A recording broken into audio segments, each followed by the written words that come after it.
السلام علیکم ورحمۃ اللہ تعالی وبرکاتہ۔ اعوذ باللہ من الشیطان الرجیم، بسم اللہ الرحمن الرحیم۔ قل من کان عدوا لجبریل فإنہ نزلہ علی قلبک بإذن اللہ مصدقا لما بین یدیہ وہدی وبشریٰ للمؤمنین۔ تم فرما دو جو کوئی جبرائیل کا دشمن ہو تو اس نے تو تمہارے دل پر اللہ کے حکم سے یہ قرآن اتارا جو اپنے سے پہلے موجود کتابوں کی تصدیق فرمانے والا ہے اور ایمان والوں کے لیے ہدایت اور بشارت ہے۔ اس آیت کریمہ کا شان نزول یہ ہے کہ یہودیوں کے ایک گروہ نے حضور نبی اکرم صلی اللہ تعالی علیہ وسلم سے کہا، آپ کے پاس آسمان سے کون فرشتہ آتا ہے؟ نبی اکرم صلی اللہ تعالی علیہ وسلم نے فرمایا، میرے پاس حضرت جبرائیل علیہ السلام آتے ہیں۔ ابن سوریہ جو یہودی کا پیشوا تھا اس نے کہا، وہ ہمارا دشمن ہے، عذاب، شدت اور زمین میں دھسانا وہی اتارتا ہے اور پہلے بھی کئی مرتبہ ہم سے دشمنی کر چکا ہے۔ اگر آپ صلی اللہ تعالی علیہ وسلم کے پاس حضرت میکائیل علیہ السلام آتے تو ہم آپ صلی اللہ تعالی علیہ وسلم پر ایمان لے آتے۔ یہودیوں کی یہ بات سراسر جہالت تھی، کیونکہ حضرت جبرائیل علیہ السلام تو جو چیز بھی لائے وہ اللہ تعالیٰ کے حکم سے لائے، تو یہ حقیقت میں ان کی یہ دشمنی اللہ تبارک و تعالیٰ سے دشمنی تھی۔ تو جو چیز بھی لائے حضرت جبرائیل علیہ السلام وہ اللہ تعالیٰ کے حکم سے تھی، تو حقیقت میں یہ اللہ تعالیٰ سے دشمنی تھی۔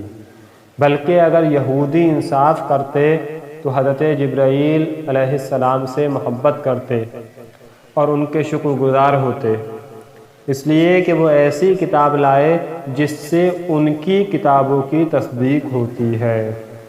من کان عدوا للہ وملائکتہ ورسلہ وجبریل ومیکائیل فإن اللہ عدو للکافرین۔ جو کوئی دشمن ہو اللہ اور اس کے فرشتوں اور اس کے رسولوں اور جبرائیل اور میکائیل کا، تو اللہ دشمن ہے کافروں کا۔ اس سے معلوم ہوا کہ انبیاء کرام علیہم السلام اور فرشتوں سے دشمنی کفر اور غضب الہی کا سبب ہے، اور محبوبان حق سے دشمنی اللہ عز و جل سے دشمنی کرنا ہے۔ حضرت جبرائیل علیہ السلام انبیاء کرام علیہم السلام کے خادم ہیں، ان کا دشمن رب تعالیٰ کا دشمن ہے۔ یہ بھی معلوم ہوا کہ ایک فرشتے سے عداوت سارے فرشتوں سے عداوت ہے۔ یہی حال انبیاء کرام علیہم السلام اور اولیاء اعظام رحمۃ اللہ تعالی علیہم سے عداوت رکھنے کا ہے۔ حضرت ابو ہریرہ رضی اللہ تعالیٰ عنہ سے روایت ہے، حضور نبی اکرم صلی اللہ تعالی علیہ وسلم فرماتے ہیں کہ اللہ تعالیٰ نے فرمایا، جو میرے کسی ولی سے دشمنی کرے اسے میں نے لڑائی کا اعلان کر دیا۔ وَلَقَدْ أَنزَلْنَا إِلَيْكَ آيَاتٍ بَيِّنَاتٍ وَمَا يَكْفُرُ بِهَا إِلَّا الْفَاسِقُونَ۔ اور بے شک ہم نے تمہاری طرف روشن آیتیں نازل کیں، اور ان کا انکار صرف نافرمان ہی کرتے ہیں۔